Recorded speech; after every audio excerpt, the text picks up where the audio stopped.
Hello, hello, and welcome to the Rock Metal Podcast. I am your host, John Harris, and today on Rock Metal Podcast, we have DESTINITY, and they have a new album called In Continuum, which released on October 15th via Crimson Productions and Season of Mist.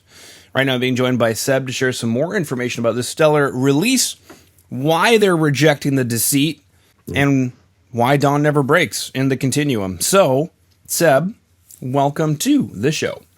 Well, hi, John. Thanks for having me. Pleasure. Yeah, absolutely great to have you on. I just wanted to point out to all the bands out there that Seb is showing up with proper headphones, proper microphone, and in a proper environment. So thank you so much for that, Seb. Yeah, I'm lucky enough to have a home studio. Yeah. That's Okay. kind of new, too. So. It does look new. It looks like the drywall is still being Not set. finished yet. Yeah. Yes.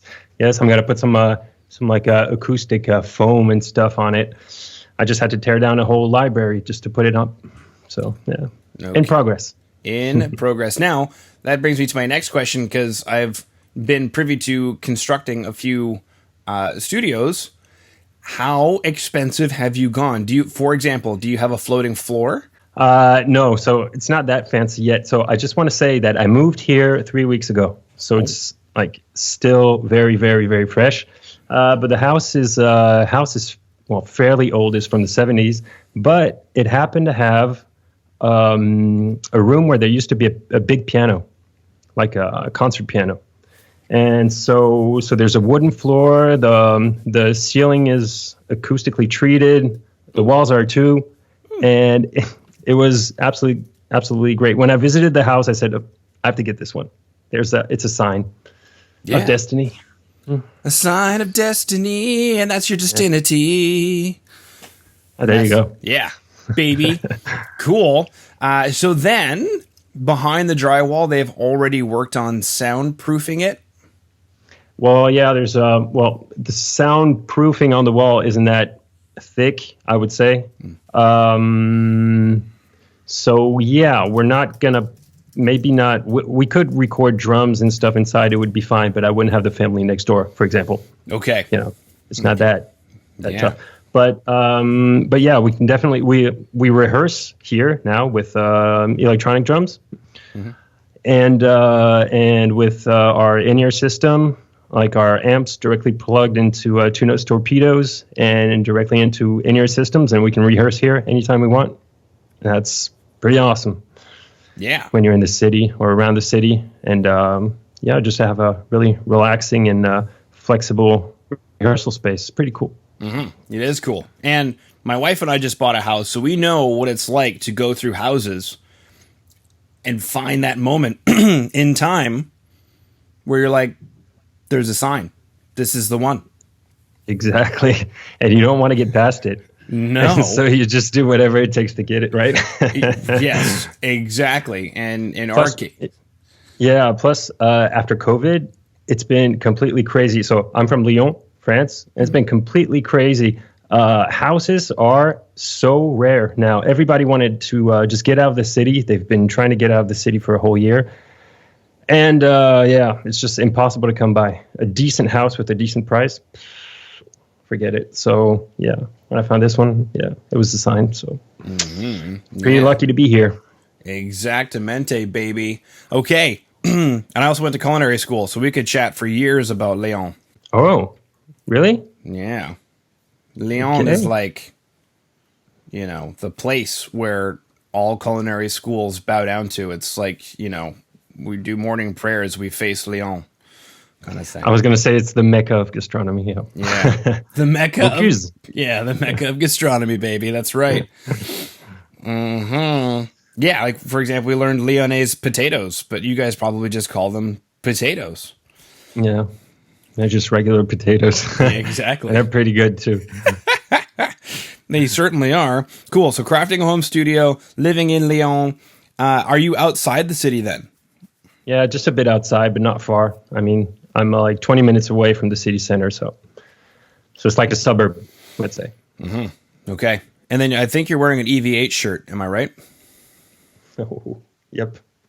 Okay. There you go. Yeah. Take us. Sorry. Yeah, go ahead. Sorry. Well, it sounded like you were going to say something really interesting. Oh no, just really basic stuff. It's my favorite amp, really. So maybe that was part of your question, right? Yeah, because there's so many now to this day pieces of EVH equipment that you could have in your chain. From the total chain, you've got the guitar, you got the pickups, you got some pedals, you've got the amp, or maybe just like one little thing here and there. So yeah, take us through your effects chain. What is the EVH that you're using? So recently, we're lucky enough to have a EVH endorsement. It's been 2 years now, and so it's pretty great because it extends from EVH to Jackson guitars. Charvel guitars, Gretsch. Yeah, I think that's it. And so yeah, I play on Jackson guitars. My amp now is EVH. The EVH3, the 50-watt version, the Stealth version, which is the most recent 50-watt that they released. And honestly, it's killer. It's great. I used to have the 100-watt, which is honestly huge. It's a beast. It's really powerful, 100-watt, but it's a pain to carry around. Honestly, in the case, it's like, I don't know, maybe 20 kilos or something. Don't ask me in pounds. I have no idea about pounds. It's okay. And so after I bought that one, a few months afterwards, they released the 50-watt version, Stealth. And they promoted it saying that it was pretty much like the 100-watt, but smaller. And I was like, how can you put so much headroom in there? Can it be exactly the same thing as the 100-watt? And so the other guitars got one. And I said, shit, they did.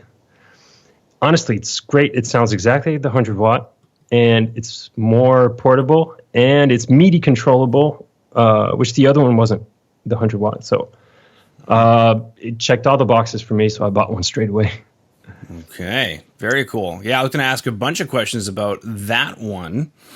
Like if, for example, because in electrical theory, your 100-watt has more headroom, so it'll have a cleaner, tighter sound, meaning that the 50-watt sounds much sexier because it breaks up more. Yeah. But in terms of recording, sometimes the more headroom, the more expensive it sounds. Yeah. Yeah, true. I've always recorded on 100 watts. True. Okay. Because I was going to ask then, do you play live with the 50-watt where it sounds just brutal and sexy and then record with 100-watt? I haven't recorded with my 100-watt. Honestly, I haven't done the test yet. I should do it because I didn't sell the 100-watt yet, and I don't think I'm counting on doing that. Yeah. But honestly, just in the rehearsal room, I didn't hear much of a difference between the 100 and the 50. Okay. But I should definitely record both and see if I really see a difference or not. Yeah. But yeah. That's something I definitely should do. Nerding around with gear, that's perfect stuff. I'm going to do that. That's right. Now, what does the Stealth mean? Take us through this Stealth. What is it? What did they do differently? Well, first of all, they made a different design.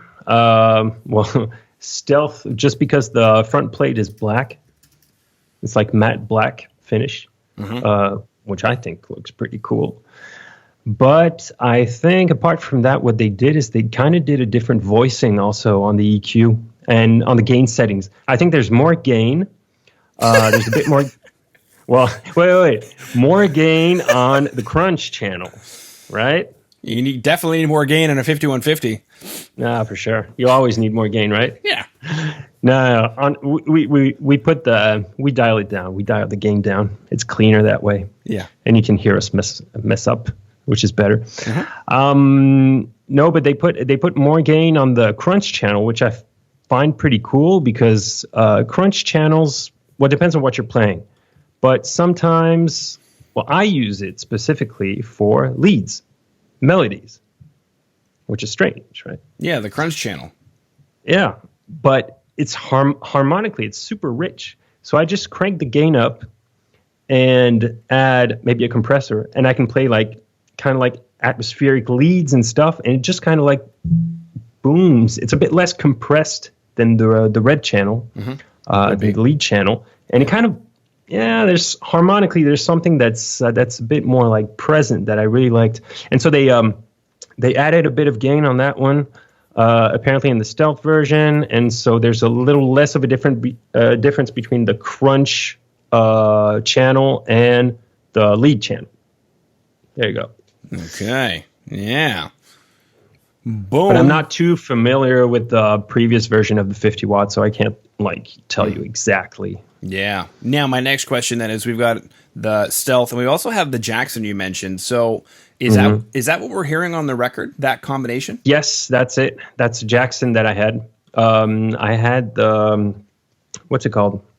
Yeah, I have it right here. I should show you. It has an Evertune on it. What? Yeah. Because Evertunes. Okay, take us through your pickups. What do you got? These are Fishman Fluence. But, so I kept these inside because they're stock. So I don't exactly which model. This is the DK7 Modern. That's what it's called, I think. And released, I think, last year or the year before. And so, Fishman Fluence. I didn't want to change them. I'm more of a bare knuckle guy, actually. The Juggernauts. Mm-hmm. I've been playing with those for years now, and I really love the sound. But on this one, it came stock, and it sounded really, really tight. So we rolled with that. Yeah. So does that change your perception, or do you just then now you're going to keep that one as it is? I don't know. Gear always changes. It always evolves. You always say you're going to do something or never you're going to do something else, and in the end, you just sometimes you just change. But I'm not much of a active pickup guy, and I think it's really good for recording. It's super precise. Mm-hmm. You can't really cheat with it, I would say, especially with the Fishman Fluence. But there's something in the dynamic that I find a bit, it's a bit too polished for me. Mm-hmm. Yeah. I like the passive pickups when you really have to dig in there, Mm-hmm. Very true. And I was looking on the interweb, so it's an ash body. Yeah. Which is cool. You don't really see that a whole lot, but I know Jackson's doing that because, what's his name? He's in Arch Enemy now. He used to play in Nevermore. I don't know why I'm skipping this. Jeff Loomis. Yeah, his guitar. Jeff Loomis. His guitar is made out of ash, and I thought that was an interesting choice of wood. Is it heavy? No, nope, not too much. Okay. They might chamber it then or something. And then the cool thing about, I guess, the Fishmans is they're a different technology, so they're actually made a design to make it look like it's a passive pickup, but there's actually no wiring in it like what it looks like, so that's kind of cool. Yeah, it is cool. It's they say it's the best of both worlds. I kind of agree, because it's not, I played a lot on EMG. I used to play a lot on EMGs, and it's not as pronounced. I mean, the active side of the sound isn't so pronounced. Mm-hmm. So yeah, I would say it's the best of both worlds. Sorry, and so many guitars now are being have the Fishman Fluences inside. I mean, Jackson's putting a whole bunch in theirs. I know. Well, lots of guys are putting them in their guitars, and yeah, they are actually pretty cool. All right, fantastic. Now this record. Yep, in Continuum. We've chatted a bit about, I guess, the guitar sound, but let's get into the actual record itself. What is there a theme? Is there something you guys set out to do musically, lyrically? Lyrically, yes. So I'm going to speak for my singer here. Lyrically, let's say the main theme is all around time, which is very vast, you would say. But it's we came back after, we're coming back after a split, actually, of the band from 2014. And during 5 years, Destiny didn't exist anymore. We started again in 2019. Lots of stuff happened, and there was a whole, let's say, reflection around what time is and the time that we spent apart, the time that we're going to use now as a band. There was yeah, and obviously we've all like grown, matured, gotten older, and yeah, it's really a daily thing. So that's really the main thing. But then it's treated in different ways depending on the song. So sometimes it would reflect more on the past. Some others would reflect a bit more on the present, and some on the future. So yeah, it's quite vast. But that was the main thing. Okay, cool. Musically, did you set out to do anything, I don't know, different, or did you just do your thing? Well, we did our thing, and we didn't really think about doing anything special or anything. We just let it flow naturally. And the result is quite interesting, since there's a real like continuity with our latest album, Resolving Crimson from 2012, but with some added elements. So this whole time that we spent, let's say, apart, we're still in bands, writing music. I mean, this was still our main thing. So we just like gathered all these influences, these riffs, these new things we were listening to and stuff. And naturally, this kind of all these influences seeped in the writing process. So we ended up like when we were starting to write the album, we had these like old reflexes from before, from 2012, but with some new things, some new elements, which made it kind of fresh, and we were quite happy with that. Mm-hmm. But we weren't setting out to sound like this band or that band, or we weren't thinking like, okay, now we're old, we have to slow down or something like that, you know. It was just it just happened really naturally, actually, and pretty fast too. Mm-hmm. Very cool. Yeah, because one of the questions I was going to ask that you answered was, hey, if the last album was 2012, that's like almost 10 years ago. What happened? But you told me. You told us. Yep. Wow. Yeah, so yeah, it was quite a long time. But we kept busy, and I'm quite sure, well, with let's say hindsight, I'd say it was really beneficial to the band's music, because it helped us like have a breather. That was pretty useful, and just mature and gather some new ideas, some new material, and it turned out pretty okay. Mm-hmm. I completely.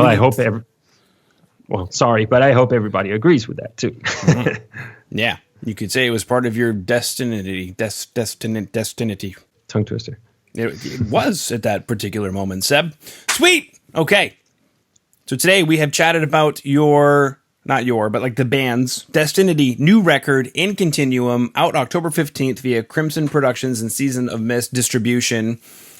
Available everywhere you consume music. So if you're listening in right now on Spotify, check it out. If you're listening on Apple Music, check it out. If you're on YouTube, I don't know. The boys have a YouTube page, though. And if you go to the show notes down below, you can go to destinityofficial.com.